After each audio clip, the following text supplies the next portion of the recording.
नमस्ते, बालाजी हिंदी टैरो में मैं कृष्णा दास फिर से आ गई हूँ आप लोगों की स्वागत करने। मैं फिर से लेके आई हूँ एक जनरल लव रीडिंग लेके। जो लोग लव रिलेशनशिप में हैं या फिर शादीशुदा है और जानना चाहते हैं कि आपका ये हफ्ता कैसे जाने वाला है, तो ये रीडिंग आपके लिए होगी। जनरल है और जेंडर स्पेसिफिक भी नहीं है और एनर्जी वाइज वर्षा होते रहते हैं, इसका थोड़ा ख्याल रखिएगा। सनसाइन मूनसाइन किसी भी साइन से अगर आप कैप्रिकॉन हो यानी मकर राशि हो तो ये रीडिंग आपके लिए होगी। इस रीडिंग को आप 1 से लेकर 7 सितंबर तक देख सकते हो। देख लेते हैं कैप्रिकॉन यानी मकर राशि। पहले हम आपकी पर्सन की करंट एनर्जी को चेक करेंगे। देख लेते हैं कैप्रिकॉन आपकी पर्सन की करंट एनर्जी क्या है। 2 ऑफ कप्स के एनर्जी में है आपके पर्सन, बहुत ज्यादा अच्छा एनर्जी में है। सोलमेट कनेक्शन फील कर रहे हैं फिलहाल वो आपके साथ। देख लेते हैं 2 ऑफ कप्स के कार्ड को क्लैरिफाई करके।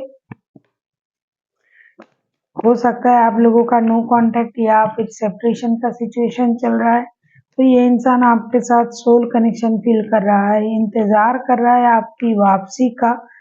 दिन गिन रहे हैं, इंतजार कर रहे हैं और हो सकता है कि ये अब अकेले है और आपको मिस कर रहा है। अब इनको लग रहा है कि जो मेहनत मैंने रिश्ते में की थी अब उसका फ्रूट्स खाने का वक्त आ गया है। लक के सहारे ये बेसब्री से आपका इंतजार कर रहा है। 7 of pentacles, 9 of pentacles and wheel of Fortune. इन्होंने जो मेहनत किया था अपने काम के क्षेत्र में वहां से उनको सक्सेस मिल रहा है, लेकिन सक्सेस को किसके साथ बांटे? ये अकेला है, आपको याद कर रहे हैं, इंतजार कर रहे हैं, आपके साथ सोल कनेक्शन फील करता है। उनको लग रहा है कि अब इस सक्सेस के साथ साथ लक अगर रिश्ते में भी मुझे सक्सेस दे दे, मेटेरियलिस्टिक गेन के साथ साथ रिश्ते में भी अगर उनको सक्सेस मिल जाए तो क्या कहना। तो अब ये इस रिश्ते के इंतजार में है, आपके इंतजार में है। पैसा है, सक्सेस है, ग्रोथ है, अबंडन है, लेकिन प्यार करने वाला नहीं है, उसको बांटने वाला नहीं है, तो क्या होगा देख लेते हैं आपकी करंट एनर्जी क्या है। कैप्रिकॉन यानी मकर राशि, देख लेते हैं आपकी करंट एनर्जी क्या है कैप्रिकॉन।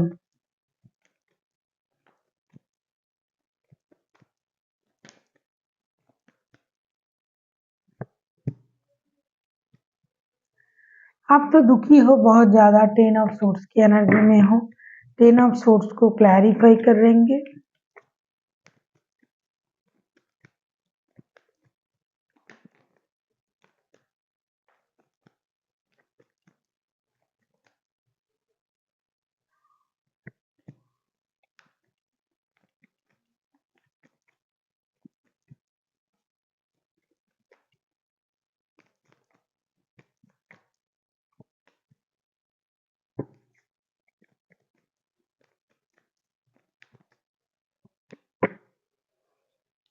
आप इस वजह से दुखी हो कि इतना अच्छा रिश्ता था, रिश्ते में प्रॉब्लम आया है। 10 of pentacles, 8 of cups and page of cups के कार्ड आए हैं। आप रिश्ते से मूव ऑन कर गए थे या फिर आपके पर्सन रिश्ते से मूव ऑन कर गया था, क्योंकि जैसा कि मैंने कहा अब तो उनके पास पैसे है, सक्सेस है, ग्रोथ है, अबंडन है, लेकिन उसको बांटने वाला किन लोगों के साथ ये बांटेंगे वो कोई नहीं है, तो इसके वजह से ये परेशान है। और आपको ये लग रहा है कि इन्होंने आपको धोखा देके चले गए। बच्चों के लिए इनको वापसी करना चाहिए, वापस आना चाहिए, इनको दोस्ती का हाथ बढ़ाना चाहिए, एक नई शुरुआत करना चाहिए, रिश्ते को एक स्टेबल शुरुआत देनी चाहिए, ऐसा आपको लग रहा है। किसी भी तरीके से आप एक स्टेबिलिटी के बारे में सोच रहे हो, रिश्ते में कुछ भी करके रिश्ता स्टेबल हो जाए, जो इमोशनल बैगेज है वो खत्म हो जाए और रिश्ता आगे बढ़े। आपको स्टेबिलिटी चाहिए, इसके लिए माफी मांगना पड़े मांगेंगे, दोस्ती का हाथ बढ़ाना पड़े करेंगे, लेकिन इस पेन से आपको मुक्ति चाहिए। जो पेन इन्होंने आपको दिया था, आपको छोड़ के जाके, अब तो इनके पास पैसे हैं, अब आपको भी ये पता है कि इनके पास पैसे हैं, सक्सेस है, तो ये सब करेंगे क्या अगर ये वापसी नहीं करते हैं? क्योंकि परिवार है आपके पास, परिवार की जिम्मेदारियां हैं, तो आप अकेले ये सब नहीं कर पा रहे हो। देख लेते हैं आपके पर्सन चाहते क्या हैं। देख लेते हैं आपके जो पर्सन है वो चाहते क्या हैं।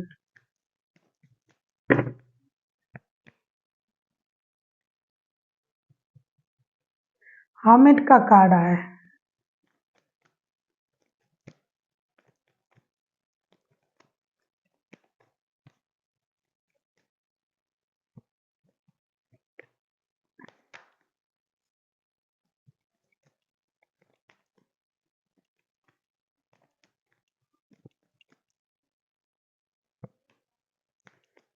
आप एक दूसरे के साथ शादीशुदा हो, ये तो समझ में पहले ही आ गया था कार्ड हाथ में आते। यहाँ आपके पर्सन को लगता है कि आप जबरदस्ती से रिश्ते को स्टक करके रखा है। अगर आप इनिशिएटिव लेते हो तो रिश्ता आगे बढ़ सकता है। ये बहुत पुराना रिश्ता है और आप लोग बहुत ज़्यादा मैच्योर पर्सन हो। आपके रिश्ते भी बहुत पुराने हैं। ये कोई टीनेजर वाला ऐसा सिचुएशन नहीं है, लेकिन कम एज का सिचुएशन नहीं है। हर्मिट के कार्ड को क्लैरिफाई कर रहे हैं। Seven of swords, the हारोफेंट, king of pentacles. ऐसा लगता है कि आपके पर्सन आपके साथ रिश्ते में स्टेबिलिटी चाहते हैं, लेकिन उनको लगता है आपने रिश्ते को रोक के रखा है। अगर आप चाहो तो रिश्ता आगे बढ़ सकता है, लेकिन आप खुद से कोई कोशिश नहीं कर रहे हो। उल्टा आप झूठ मूठ के ड्रामा क्रिएट करके रिश्ते को स्टक करके रखा है।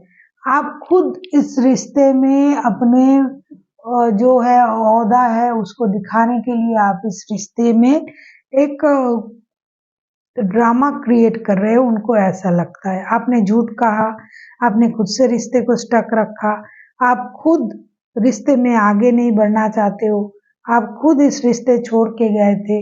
ये सारा ब्लेम आप पर ही दे रहा है, तो आपको आगे आके रिश्ते को सही करने की कोशिश करनी चाहिए। देख लेते हैं आप क्या चाहते हो। आप किसी टॉरस, वर्गो, कैप्रिकॉन के साथ डील कर सकते हो। ऐसा नहीं है कि आप खुद कैप्रिकॉन हो तो कोई कैप्रिकॉन नहीं हो सकता। कोई भी राशि हो सकते हैं। मेजर रखना है तो 12 के 12 राशि हो सकते हैं। 8 ऑफ पेंटिकल्स। लेकिन आप चाहते हो कि आपके पर्सन रिश्ते में मेहनत करे। जैसे पैसे के लिए मेहनत कर रहा है वैसे रिश्ते में भी मेहनत करे।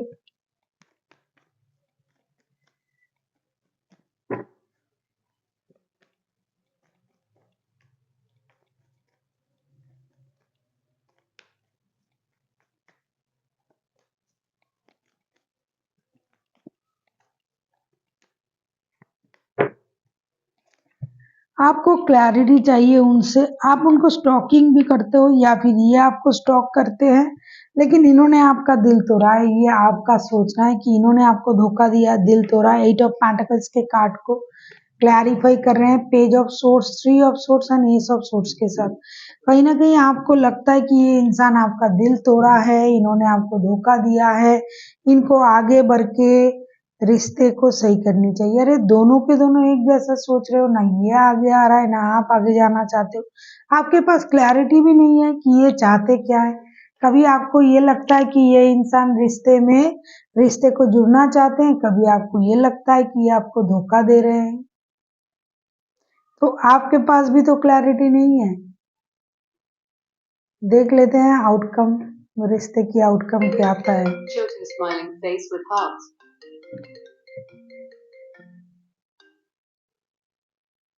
देख लेते हैं रिश्ते की आउटकम क्या आता है।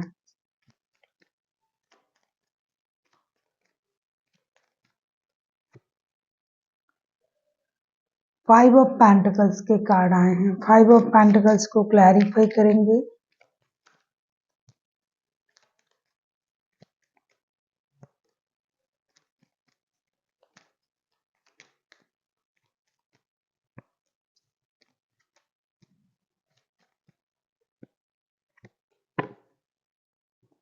मेंटल कन्फ्लिक्ट इतना ज़्यादा है, मेंटल कन्फ्लिक्ट इतना बढ़ गया है कि रिश्ते में नई शुरुआत करना चाहो भी तो नहीं हो रहा है, क्योंकि दोनों के दोनों बहुत ज़्यादा इगोइस्टिक हो। आप लोग शादीशुदा हो, एक दूसरे के साथ स्टेबल शुरुआत करना तो चाहते हो, लेकिन फिर से वो डिसअपॉइंटमेंट, डिससैटिस्फैक्शन, धोखे, झगड़े, परेशानी, इन चीज़ों की वजह से जो सही हो सकता था वो भी नहीं होगा।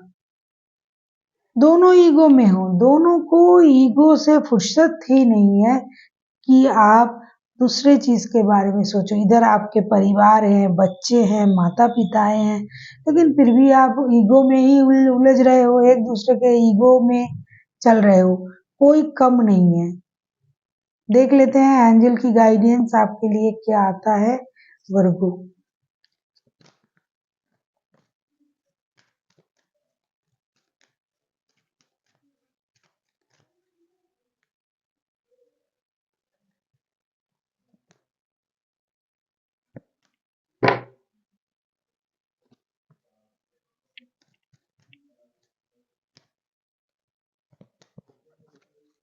Remain positive, trust and